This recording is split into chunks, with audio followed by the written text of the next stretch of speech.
Te souviens-tu de l'époque où rien ne semblait pouvoir vous séparer?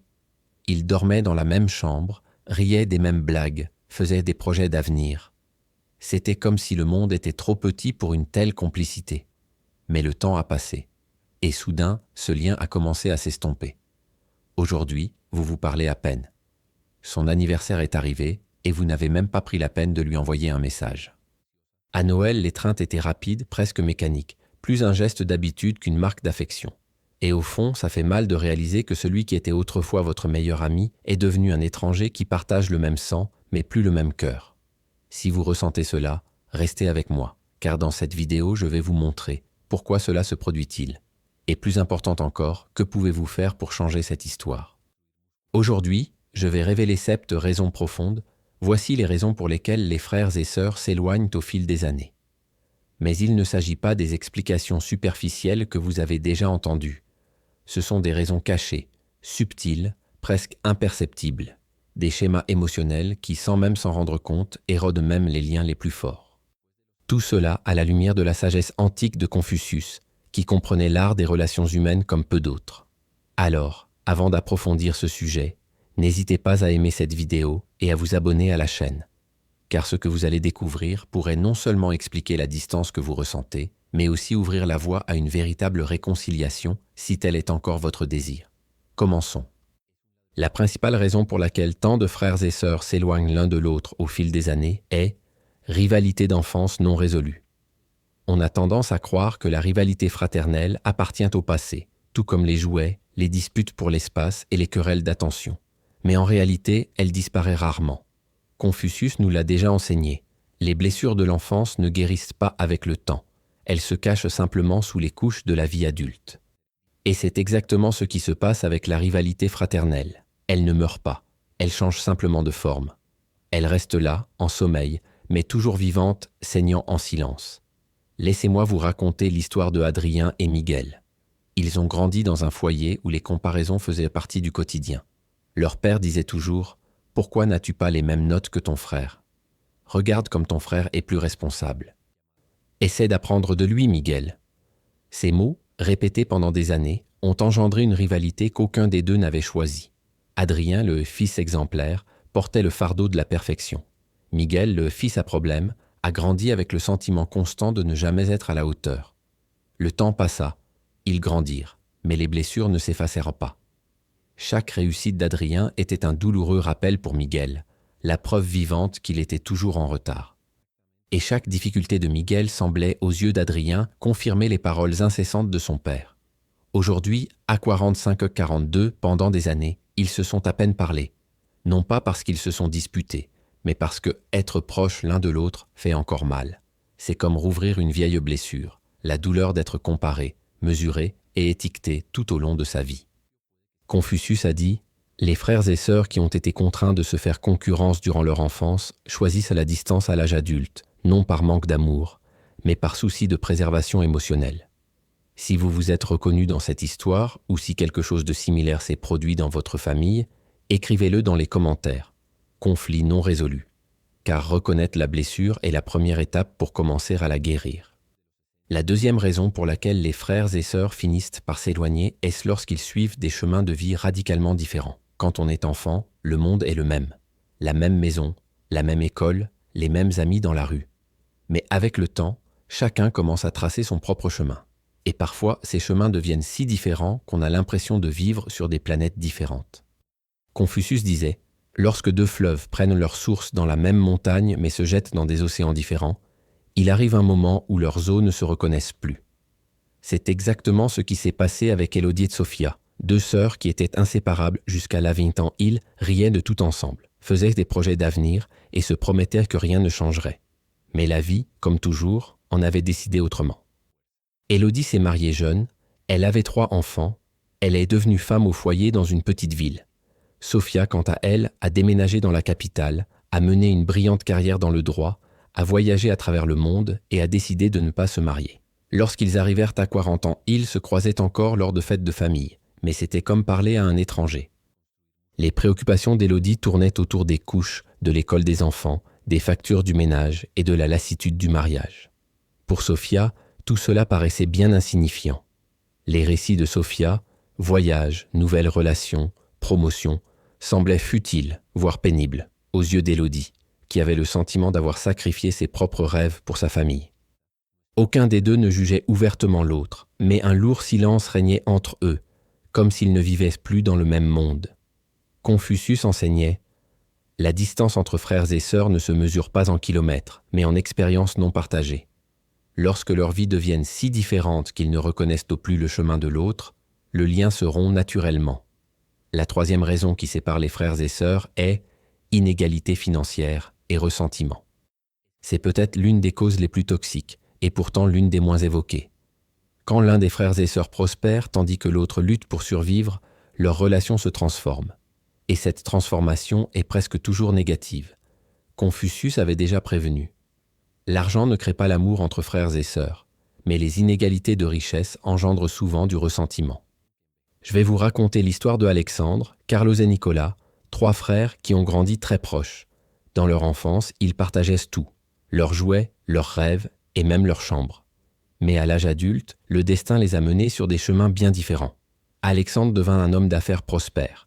Grande maison, voitures importées, voyages autour du monde. Carlos menait une vie stable de classe moyenne, avec un bon travail, mais sans luxe. Nicolas, quant à lui, était confronté à des difficultés. Emploi temporaire, dettes et loyers impayés. Et c'est là que les choses ont commencé à se compliquer. Alexandre, le plus riche de la famille, commença à se sentir exploité. À chaque réunion de famille, Nicolas finissait par emprunter de l'argent, argent qui n'était jamais remboursé. Carlos, tentant de détendre l'atmosphère, fit des remarques subtiles. Certains naissent aux chanceux, d'autres doivent travailler 2 fois plus. Peu à peu, Alexandre cessa de parler de ses réussites. Il évitait d'évoquer ses voyages ou ses nouveaux achats pour ne pas créer de malaise et pour éviter de recevoir davantage de demandes. Nicolas, de son côté, commençait à se sentir humilié. Chaque réception chez son frère, dans sa luxueuse demeure, lui rappelait douloureusement son propre échec. Et chaque fois qu'Alexandre refusait une demande d'aide, cela sonnait comme un rejet, et non comme une limite. Pendant ce temps, Carlos, pris entre les deux, se sentait invisible, ni assez riche pour être admiré, ni assez pauvre pour inspirer la pitié. Avec le temps, les réunions sont devenues moins fréquentes. Alexandre a commencé à passer plus de temps avec des amis qui partageaient le même style de vie. Nicolas a commencé à éviter les réunions familiales pour ne pas se sentir exposé. Et Carlos s'est lassé d'essayer de concilier les deux mondes. Confucius a dit « Lorsque les frères et sœurs ne peuvent plus célébrer les réussites des uns et des autres sans envie, ni se soutenir mutuellement dans les difficultés sans ressentiment, la distance devient inévitable. » Un quatrième raison, c'est pourquoi tant de frères finissent par s'éloigner. Le conflit entourant la prise en charge des parents âgés. C'est sans aucun doute l'une des causes les plus douloureuses, et malheureusement aussi l'une des plus fréquentes. Lorsque les parents vieillissent et ont besoin d'aide, les vieilles dynamiques familiales ressurgissent avec force. Et souvent, elles révèlent des ressentiments restés latents pendant des années. Confucius a dit « Le véritable test du caractère d'un enfant ne se révèle pas lorsque ses parents sont forts, mais lorsqu'ils sont faibles. » Laissez-moi vous raconter l'histoire de Isabelle, Camilla et Sophia, 3 sœurs qui semblaient toujours très proches, jusqu'à ce que leur mère reçoive un diagnostic de maladie d'Alzheimer. Isabelle habitait plus près et a fini par prendre en charge la quasi-totalité des soins quotidiens. Elle a adapté son rythme de travail, a vu son mariage vaciller et a senti sa propre santé émotionnelle se détériorer. Mais elle est restée inébranlable, se répétant « Il faut que quelqu'un le fasse ». Camilla vivait dans une autre ville. Elle aidait financièrement, mais venait rarement. Elle expliqua que son travail ne le lui permettait pas, qu'elle ne pouvait pas tout laisser tomber.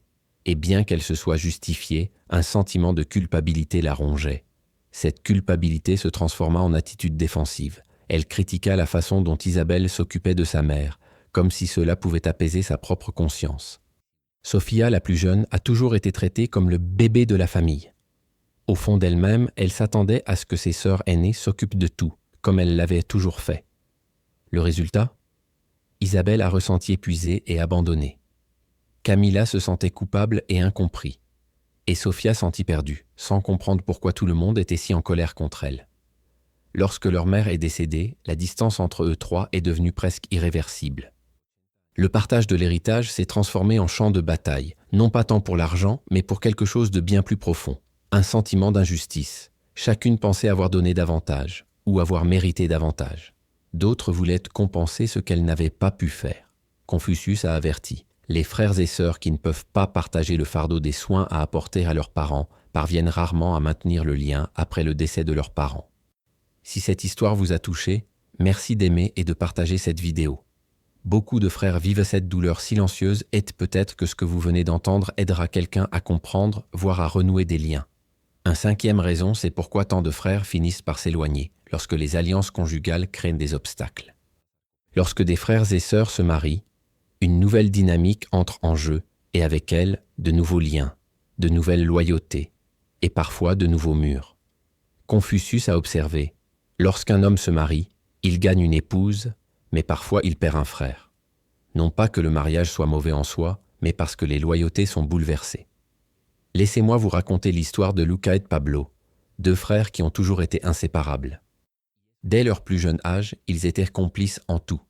Aventure, secrets, projets d'avenir. Mais tout a commencé à changer lorsque Luca s'est marié, Elena. Elena n'a jamais dit ouvertement qu'elle n'aimait pas Pablo, mais il pensait qu'il était immature, impulsif, une mauvaise influence.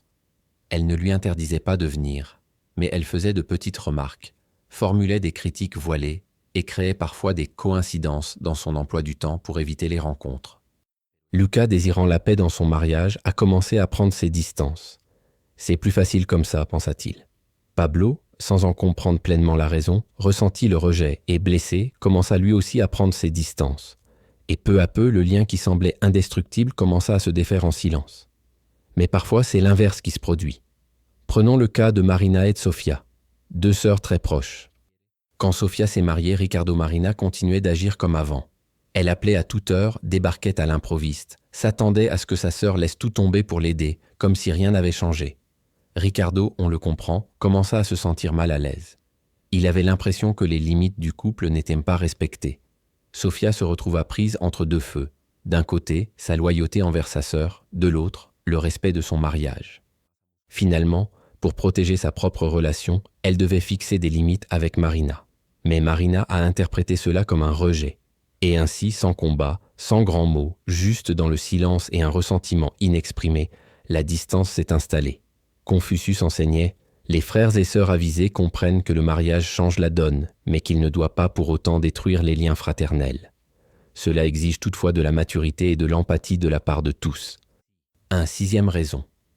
La raison pour laquelle tant de frères se détournent est à cause de vieilles blessures qui n'ont jamais été pardonnées.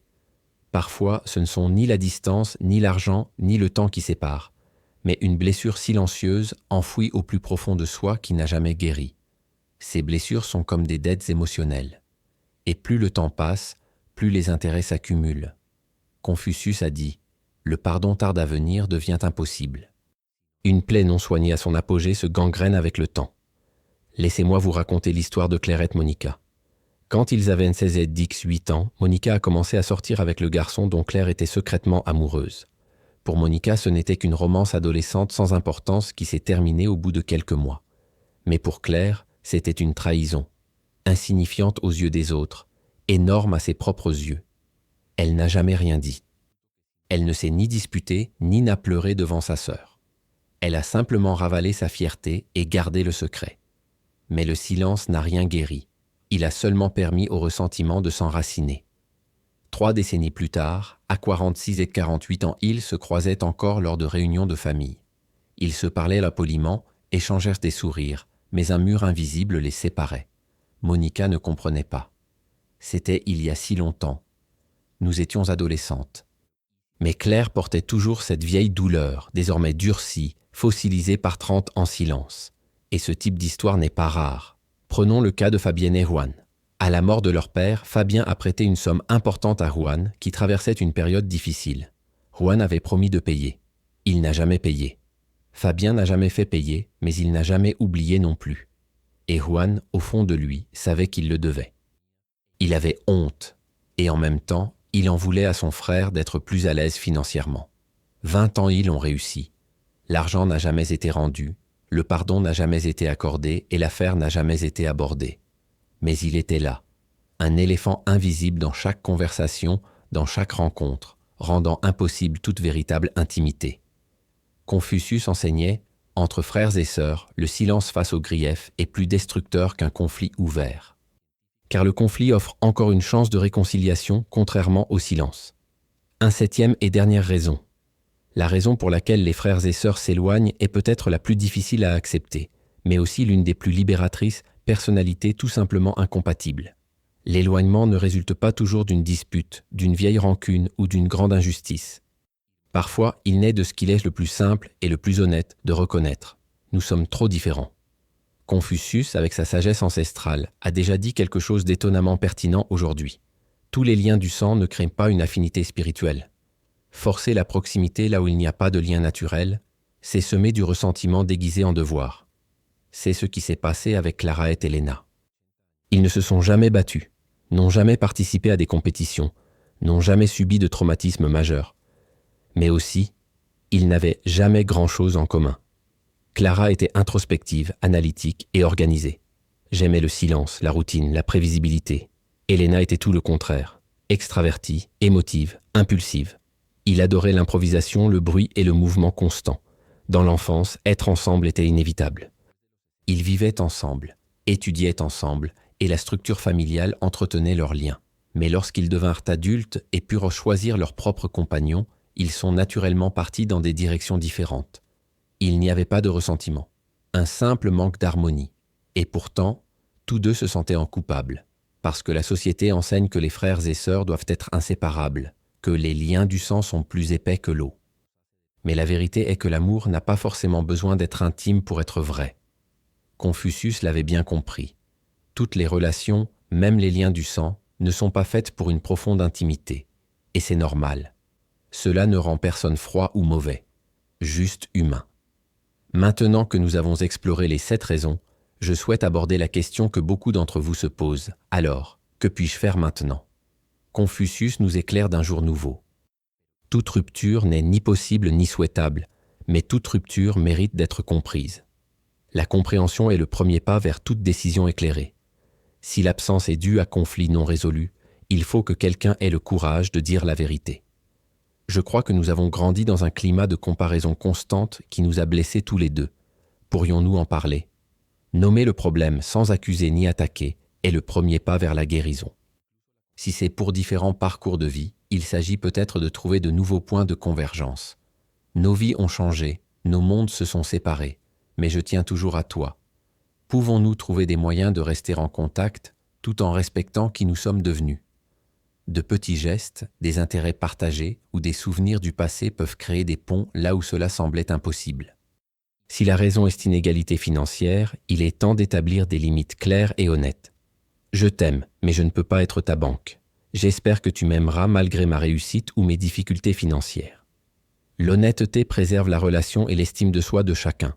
Quand cela implique soins parentaux, une communication ouverte et une planification équitable sont indispensables. Répartir honnêtement les responsabilités, en tenant compte du temps, de la distance et des limites de chacun, permet d'éviter les ressentiments latents. Si le problème est conjoint, créant des obstacles, il est temps d'instaurer un dialogue constructif. Mon mariage est une priorité, mais tu es important et aussi. Trouvons un juste équilibre.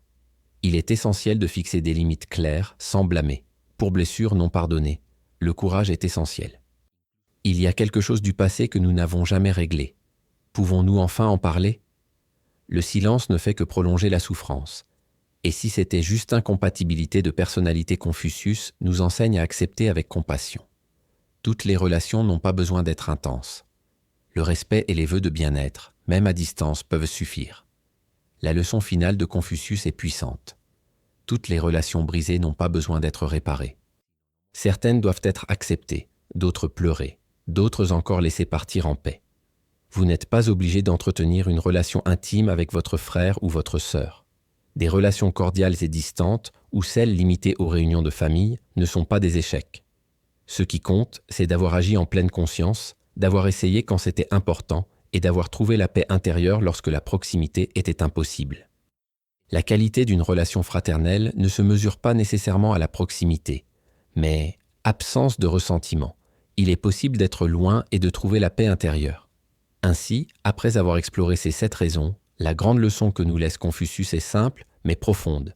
L'éloignement entre frères et sœurs n'est pas toujours un défaut, Et la distance n'est pas toujours signe de haine. Parfois, les frères et sœurs s'éloignent parce qu'ils grandissent, parce que la vie les a menés sur des chemins différents, ou tout simplement parce que leur personnalité ne s'accorde pas comme on l'aurait imaginé. L'important n'est pas de forcer la proximité, mais de la cultiver. Respect, compréhension et absence de ressentiment. Aimer à distance, c'est aussi aimer. Si cette vidéo vous a touché, j'aimerais connaître votre histoire. Dites-moi en commentaire laquelle de ces 7 raisons correspond le mieux à votre expérience et comment vous y faites face. Aimez la vidéo si elle a éclairé vos relations avec vos frères et sœurs et partagez-la avec une personne qui pourrait également en bénéficier. Abonnez-vous à la chaîne et activez les notifications car ensemble, nous pouvons transformer ces relations difficiles en compréhension, empathie et paix. N'oubliez pas, la distance ne signifie pas l'absence d'amour, mais simplement une autre façon de le préserver.